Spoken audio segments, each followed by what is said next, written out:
ये है 8वीं क्लास का सबसे पहला चैप्टर है फसल उत्पादन एवं प्रबंधन। सबसे पहले देखते हैं हम फसल की परिभाषा। जब एक ही किस्म के पौधे किसी स्थान पर बड़े पैमाने पर उगाए जाते हैं तो उसे फसल कहते हैं। मतलब एक ही प्रकार के पौधे होते हैं, उनको बड़ी तादाद में लगाया जाता है तो बड़ी संख्या में, तो उसको फसल कहते हैं। ठीक है, किसी भी एक स्थान पर। ठीक है, उसके बाद अब हम और देखते हैं, इसके नोट्स ही पढ़ रहे हैं। ठीक, फिर हम देखते हैं इधर।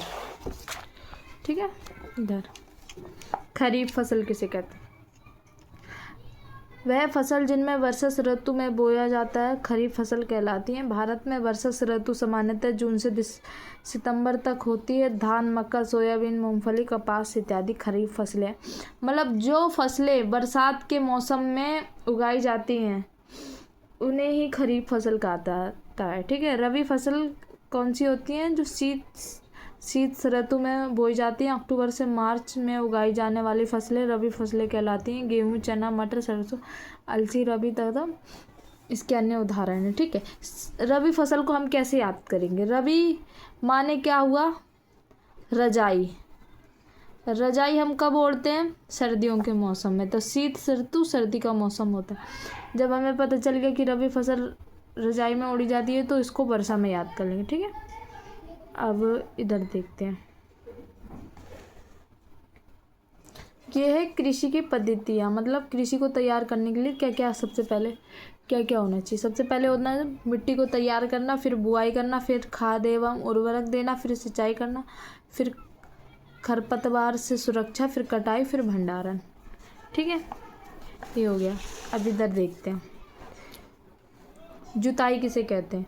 मिट्टी को उलटने, पलटने एवं पोला करने के लिए करने की प्रक्रिया को जुताई कहते हैं। मतलब मिट्टी को क्या करते हैं? उलट पलट करते हैं ट्रैक्टर से और उनको पोला करते हैं, तो उसी प्रक्रिया को जुताई कहते हैं। ठीक है, अब इधर देख लेते हैं, फाल किसे कहते हैं?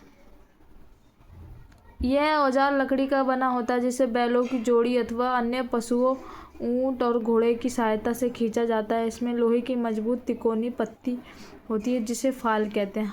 हल का मुख्य भाग लंबी लकड़ी का बना होता है जिसे हल शाफ्ट कहते हैं।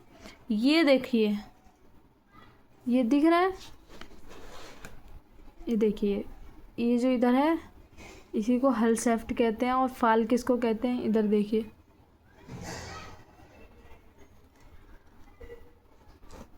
फाल देख रहे हैं, इसको फाल कहा जाता है और इसी को जुताई कहा जाती है। ये जो डंडा है यही मिट्टी को उलट पुलट कर रहा है। ये बैलों की या गायों की सहायता से करा जा रहा है। ठीक है, और देखते हैं इधर, परंपरागत औजार कैसे? परंपरागत रूप से बीजों की बुआई के इस्तेमाल किए जाने वाले कीप औजार आकार का होता है। बीजों की कीप के अंदर डालने पर ये 2-3 नुकीले सिरे वाले पाइपों से गुजरने के से मिट्टी को भेदकर बीज को स्थापित करते हैं। मतलब यहाँ पे ना बीज डाले जाते हैं यहाँ से, इसके बाद ये बीज की रुपाई अंदर कर देते हैं। ठीक है,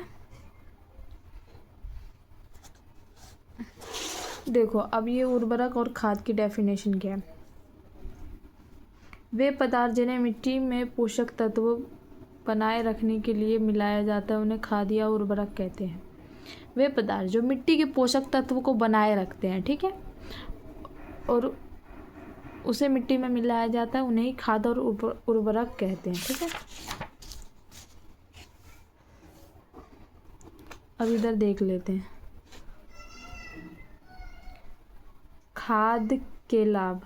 जैविक खाद उर्वरक की अपेक्षा अधिक अच्छी मानी जाती है। इसका मुख्य कारण है ये है, इसे मिट्टी की जल धारण क्षमता में वृद्धि होती है।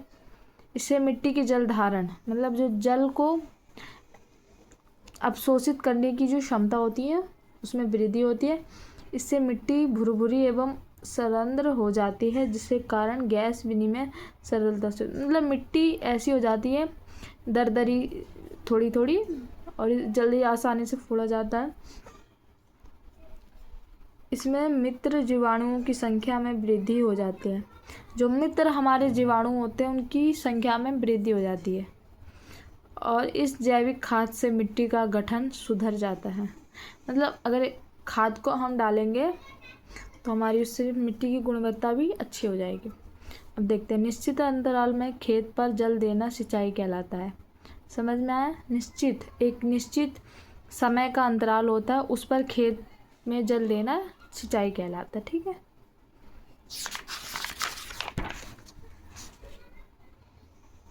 ये देखिए, ये सब छिड़काव के मतलब छिड़काव जैसे पानी में सिंचाई करते हैं तो उन्हीं के तरीके हैं। या तो हम कुएं से निकाल के पानी दें तो इसे मोट कहते हैं। ये चैन पंप है, चैन के द्वारा पानी निकाला जाता है। ये ठेकली है, ये इस तरीके का लकड़ी होती है, ये जाती है, उसके बाद इसको खींचते हैं फिर निकालते हैं। और या तो इसकी तरीके फिर ये देते हैं। ठीक है। और अब हमारे जो अब नया समय आया है उसके में ये लगा है छिड़काव तंत्र। ये है मोटर से यहाँ मोटर डाली, उसके बाद यहाँ से जोड़ा, यहाँ से पाइप गया, फिर यहाँ सारी जगह पानी चला जाएगा। और ये है ड्रिप तंत्र, यही है ड्रिप तंत्र। ठीक है।